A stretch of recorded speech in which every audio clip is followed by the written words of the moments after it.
You have a lot of power when you're a video documentarian. You have to be humble and have a lot of respect for the people.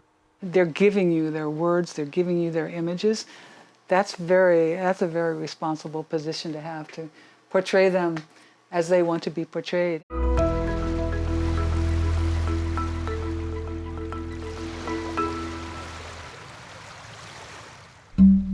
From the time I was young, whenever I saw something of beauty, I always wanted to say, oh, look over here, look over here. I couldn't enjoy it unless somebody else was looking at it with me. And that kind of carried on to when I came to Hawaii and I was saying, wow, look at this beautiful place, this beautiful culture, these beautiful people. And I wanted to do programming about it when I got into doing video. But I was a newcomer to Hawaii. I didn't really feel comfortable making programming about Hawaiians. But when I met Puhipau, he was part of a land rights struggle down at Sand Island, and friends and colleagues, Windward Video, they were doing a documentary about it, and they brought Puhipau in to do the narration, and that's when I first met him. He saw that I could do video, and that's what he wanted to do after going through this eviction struggle and seeing a documentary come out of it. He saw the power that video could have, and he wanted to do more of it, and I wanted to do more of it, so we made a good team.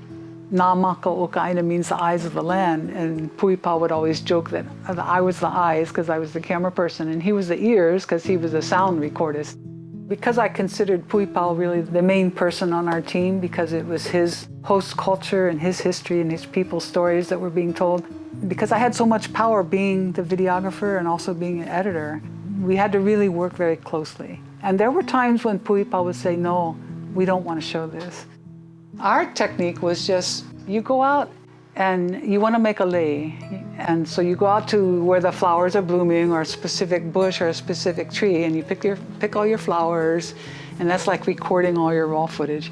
You bring your flowers home and you sort them according to size and color, and that's like doing pre-editing, and then you string your lei, and you put all the segments together. We knew that if it was a water rights struggle, we'd have to go out and talk to the principals involved, the people involved in the struggle. But we didn't know what they were going to say. It was a matter of going and collecting the raw material and then piecing it together in editing like a puzzle. When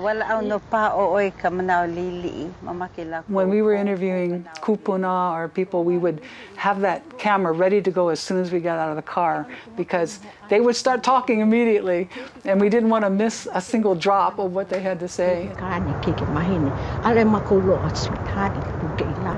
Especially if they were speaking in Olelo, Hawaii, we wanted to capture their ways of greeting us or their ways of just talking informally. So much of that is so important, especially for people trying to learn Hawaiian today, just to learn the informal things that people would say, not just what they said when they sat down for an interview.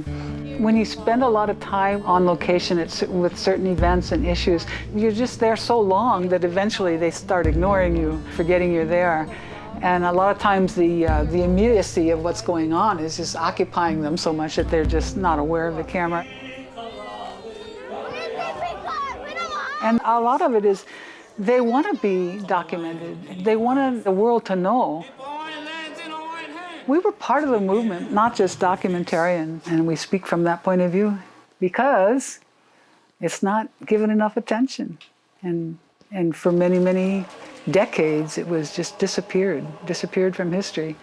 So we felt that was our mission, to undisappear the Hawaiian people. If there was an eviction somewhere, we would be notified the night before. We'd get up 3 or 4 a.m., grab our equipment, make sure all our batteries are charged, and get on scene. On the day before Christmas, 1994, something happened that had never happened before in Hawaii. Water was restored to a stream.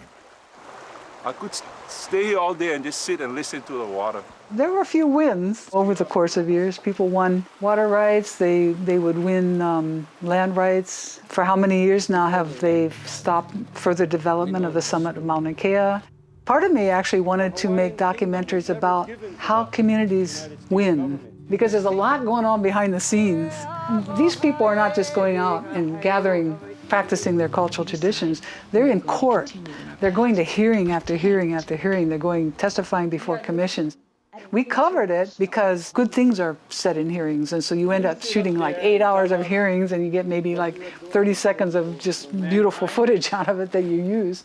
You are putting the knife into our heart. The harm is immeasurable.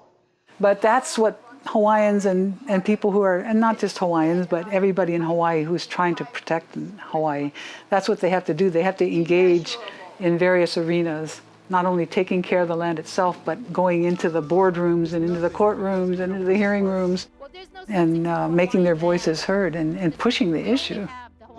No tell me go, oh no, no, no, no. Just to be around those dramatic situations where people are making a stand. Lopaka Brown, veteran, dressed in his Marine outfit, being forcibly carried from his home in Waimea Valley because the land is being, he's being evicted and the land is being possessed by somebody else. Very dramatic. And in a way, when you're shooting through a camera, you're a little bit removed from it because you're seeing it through a viewfinder, which in most of my days was black and white. You're kind of looking at it as how people would see it later on the TV. And you're also concerned with making sure you're getting the shot. So even though you could be a little bit removed from capturing the scene, at the end of it, when it was all over, you would just be drained, and you could just imagine the people who had gone through it. To make programming that will contain both the beauty of the people and the land and the culture, and then the violation of that, and try to make it so that people watching will just say, this is something that's got to be preserved. A wrong was done here, we've got to make that wrong right. But as far as the things that brought me a lot of satisfaction, the outstanding one was just being on Mauna Kea for 6 years. The silence and being there at all times of the year when it snowed and in the middle of the night trying to capture the reflections of the meteors and the surface of Lake Waiau, and in all the different seasons of the year, from both on top of the mountain and then from sea level. And then we would leave our house here in Ka'u at 3 a.m. because at sunrise, when there's snow up there, it starts glowing a pinkish red.